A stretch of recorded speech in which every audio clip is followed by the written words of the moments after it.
Mapagpalang araw po sa bawat isa. Narito muli si Pastor Jason ng Salt of Life Foursquare Gospel of the Philippines. Ang musta sa bawat isa. Tayo po ay tuloy-tuloy sa ating series video na may temang The Believers of Christ at tayo po ay nasa ikatlong bahagi na at ang title po nito, A Believer of Christ must know the difference between test and discipline of God. Pag-usapan po natin ang diferensya o pagkakaiba at kahalagahan ng testing and discipline of God. Hindi po tayo makakita dito ng direct approach na patungkol sa dapat malaman ng mananampalataya ang pagkakaiba ng discipline at testing. Pero pinapakita po sa mga passage ng Biblia ang kahalagahan ng testing at ang kahalagahan ng discipline. At ito po ay hindi ko pa po naririnig na topic. Kaya nga po niloob ng Panginoon na magkaroon ng topic na ganito para mas maliwanagan ang ating isip. Dahil may mga mananampalataya na minsan yung testing at saka discipline is nagiging isa, which is hindi sila magkaparehas. Sila po ay magkakaiba. At malalaman po natin mamaya ang kanilang pagkakaiba. Tuloy-tuloy na po tayo. At makikita po ang ating passage sa dalawang magkaibang ang ating scripture sa dalawang magkaibang passage. Una po, makikita po sa 1 Peter 1:7 at doon po ay sinasabi yung patungkol sa ginto. Sabi doon, bagamat ang ginto ay nasisira, ito ay pinapadaan sa apoy upang mapatunayan kung talagang dalisay. Kaya hindi naman, ang inyong pananampalataya na higit na mahalaga kaysa sa ginto ay pinapadaan sa mga pagsubok upang mapatunayan kung totoo. Diba? At doon, sabi pa nga doon, sa part na yon na at dahil doon, kayo dadakilain, pararangalan, no? Sa oras ng Panginoon. At yan po yung una sa 1 Peter 1:7 and pangalawa po makikita natin sa Hebreo chapter 12 o Hebrews chapter 12 verse 5 to 6. Sinasabi doon na mga anak, nalimutan nyo na ba ang panawagan ng Diyos sa inyo? Mga salitang nagpapalakas ng loob. Anak ko, huwag mong babaliwalain ang pagtutuwid ng Diyos at huwag mong isasawalang bahala kapag ikay kanyang dinidisiplina. Verse 6, sapagkat pinapalo ng Diyos ang kanyang mga iniibig at dinidisiplina niya ang kanyang tinuturing na anak. No? Dito po sa dalawang magkaibang verse na to, dito po natin makikita ang kanilang diferensya. Yung una po sa 1 Peter, ito po, base po doon, it's all about pagsubok or testing. Ito po about test. At doon naman po sa Hebrews chapter 12, ito naman po ay about sa discipline ng Panginoon. Tingnan po muna natin yung magkaibang side niya. Ang testing, it's all about positive sides. Yung mga cause niya, ang dahilan niya, kapag ang isang mananampalataya po ay lumalago, umuunlad. Bigyan natin na example, ang buhay ni Hope. Nung time na panatag na siya, sagana siya, nasa kanya na lahat, taglay niya, balago, may pananampalataya sa Panginoon. Nag-aalay pa nga siya sa Diyos ng handog para sa kanyang mga anak kasi baka mamaya hindi niya alam yung mga anak niya nagkakasala na sa Panginoon. Ginagawa niya po yun. At tinuturing po siya ng Diyos na matuwid dahil sa kanyang mga act.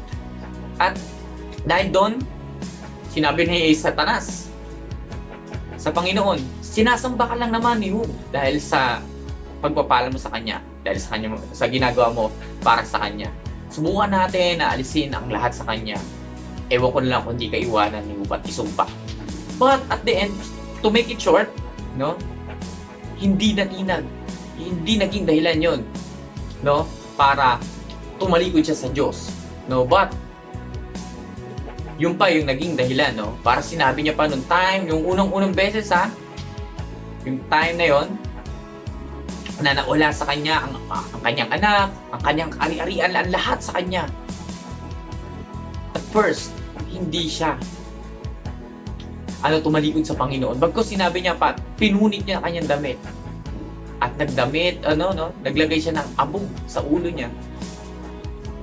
At sinabi niya, hubad akong pumunta sa lupa, hubad din akong babalik sa Diyos. Purihin ang Panginoon. Pinuri niya pa rin ang Panginoon. No? At the end, pag-uwi Richard, binalik sa kanya ng sevenfold. Ng doble pa. Ng doble ang nawala sa kanya. At titignan po natin in positive things, ang testing po, it's all about positive things, gaya ng ating sinabi. At ang mga supporting verse po natin dito is pwede po makikita po natin sa buhay sa Santiago chapter 1 verse 2 to 3. Sabi po doon, magalaki kayo kapag kayo dumaranas ng iba't ibang uri ng pagsubok, dapat yung malaman na napapatatag ng mga pagsubok ang inyong pananampalataya. May kugnay po sa ating pananampalataya. Ano sabi doon? Positive things, ikagalak. Mga positive things. Lahat ng positive things. Pag tayo lumalago, tayo sinusubok, ito ay para sa ikatatatag ng ating pananampalataya. Positibo. Diba? Yung mga bagay na positibo, lahat yun, it's all about testing. Ang cause niya dahil sa ating paglagong spiritual. To prove na totoo yung ating pananampalataya, gaya nung dun sa ating passage sa 1 Peter 1:7. Para mapatunayan kung totoo ba yung ating pananampalataya. Gaya ni Abraham. Diba? Para napatunayan niya kanyang pananampalataya nung inalay niya kanyang anak. Dahil sabi ng Panginoon, ialay mo yung kaisa-isang anak. At ginawa niya yon to prove his faith. Ang cause, dahil sa pananampalataya na lumalago. And puntahan po natin ang discipline. Ang discipline po, negative. Ang cause, ang dahilan. Dahil sa kasalanan. Ang isang mananampalataya po, kapag nagkasala yan, ang Diyos ay gumagawa ng kapamaraanan para ituwid. Kaya dinidisiplina siya.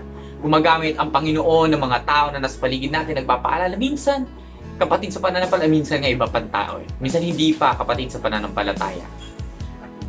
Nagpapaalala, di ba Kristiyano ka? Bakit ka gumagawa ng ganyan? Di ba bawal sa inyo yan?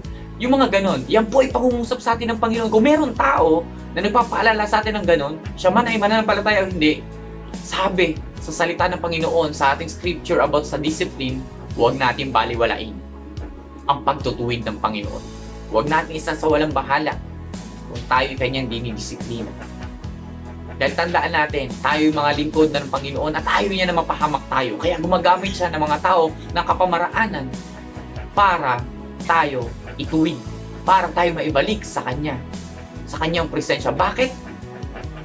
Dahil kapag pinabayaan natin o hinayaan natin na tayo yung nagpapatuloy sa pagkakasala, magagaya tayo dun sa nakalagay sa Hebrews 6 at sa Matthew 7:21.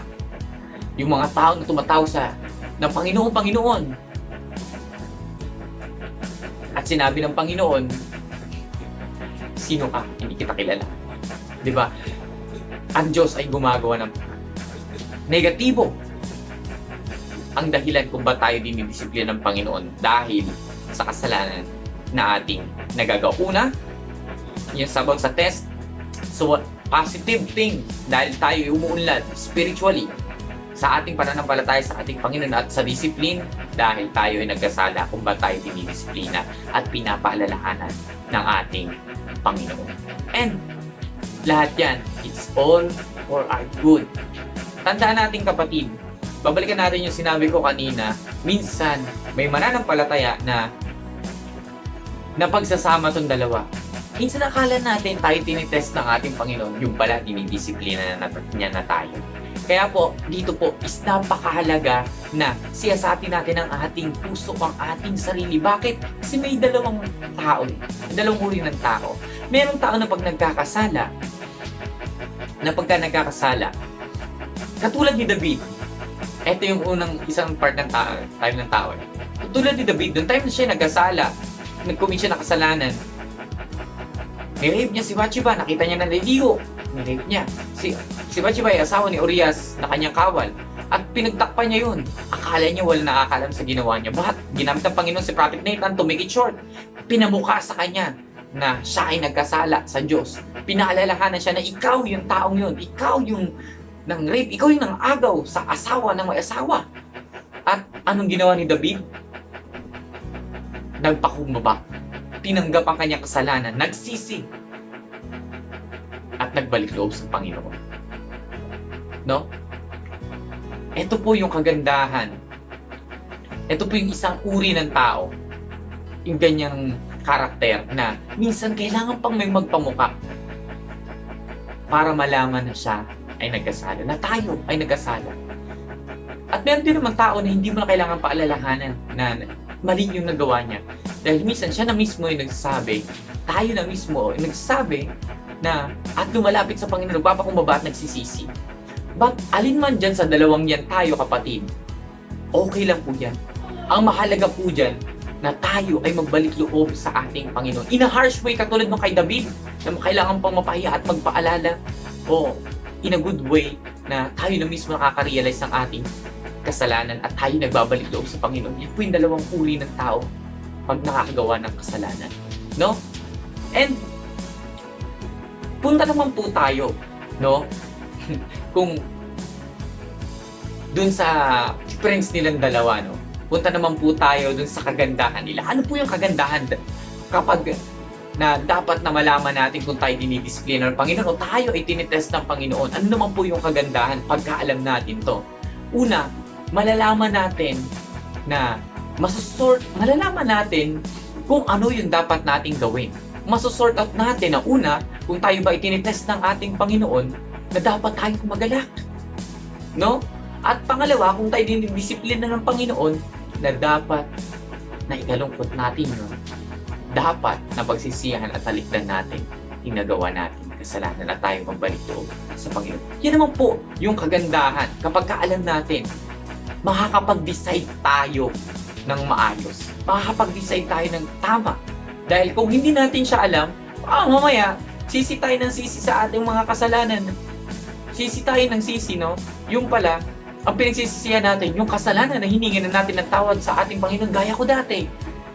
Meron akong nagawang kasalanan na past na hiningi ko na ng tawad sa Panginoon at I do believe na pinatawad na ako ng Panginoon, but dahil nga hindi ko pa alam ang bagay na to, hindi ko pa sort out kung ako ba'y tinitesting o ako ba'y dinidisiplina ng Panginoon, lagi nga sa isip ko, dahil sa nagawa kong kasalanan, lagi akong dinidisiplina ng Panginoon, which is hindi, dahil pag once na tayo humingi ng tawad sa Panginoon, pinatawad na tayo ng Panginoon. Hindi po yan installment na pag humingi tayo ng tawad sa Panginoon, hindi agad tayo mapapatawad. Ang Panginoon po, hindi yan installment pag nagpatawad. Sabi nga ng Panginoon sa 1 John 1:9, ngunit kung pagtatapat ng yung mga labi, no, kung pagtatapat yung mga kasalanan, maasahan yung patatawarin niyan lahat ng ito. At lilinisin kayo sa lahat ng uri ng kasamaan, sapagkat siya'y matuwid. Di ba? Lilinisin sa lahat ng uri ng kasamaan. No, which is pinatawad na talaga ako that time ng Panginoon. But in my mind, no, hindi pa. At kasi nga hindi ko pa nga alam to. Kaya nga, start nung nalaman ko to, ay pinatawad na pala ako ng Panginoon. Which is ang nararanasan ko ngayon as about testing of God. No? Kaya nga, patunay po yun na tayo yung tinti na umuunlad, lumalago spiritually sa ating pananampalataya, sa ating Panginoon. Kaya nga, ganun po kahalaga na dapat alam natin yung difference no, ng testing at ng discipline ng Panginoon. Kung tayo ba ay sinusubok ng Panginoon o kung tayo ba ay dinidisiplina ng ating Panginoon. No? And bilang mga mananampalataya, kapatid, napakahalaga na maunawaan natin ang mga bagay na to. Hindi man to may topic, but this time, nung na-topic na siya, maunawaan natin kung tayo ba ay sinusubok ng Panginoon. Kung tayo sinusubok ng Panginoon, tayo nakakaranas ng mga pangyayari sa buhay, manghingi tayo ng karunungan sa ating Panginoon. At bibigyan niya tayo ng karunungan. Gaya nakasaad sa Santiago chapter 4 verse 5 to 6. Humingi tayo ng karunungan sa ating Panginoon. At bibigyan niya tayo. Malalaman natin, mauunawaan natin na Lord, testing ba ito ang nararanasan ko? O discipline ba na ba ito? Lord, ano yung nagawa kong kasalanan, Panginoon? Kung ito ang kasalanan.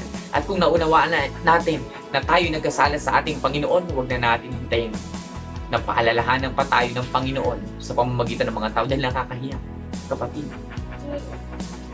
Dahil maaaring masira ang ating testimony sa ganun. Kaya nga napakahalaga na lagi natin sinasabi ng ating sarili upang malaman natin, Lord, are you testing me? O are you disciplining me? Kung tinitest mo ako, Panginoon, bigyan mo ako ng kagalakan. Hayaan mong magalak ako. Kung ako'y dinidisiplina mo, Panginoon, patawad. At tayo ay magpakumbaba, humingi, lumapit muli sa ating Panginoon. Nawa po, nalinawan ang ating isip patungkol sa difference ng testing at discipline ng Panginoon. Nasaan ka ngayon, kapatid, sa mga oras na to? Nasa testing ka ba? Yan ay kaunlad ng iyong pananampalataya. O ikaw ba ay nasa discipline? Yan ang makapag-reconcile sa atin, sa ating Panginoon. Makapag-ayos ng relasyon natin sa ating Panginoon. Alin man tayo sa dalawang to,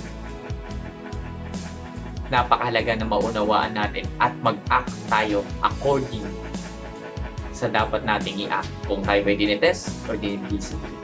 Kaya maraming salamat po muli sa pagkinig sa magandang balita mula sa ating Panginoon. Nawa po, natuto tayo at maisa pamuhay na rin ang ating mga narinig sa mga oras na to. Mapagpalang araw po muli sa bawat isa. God bless you all.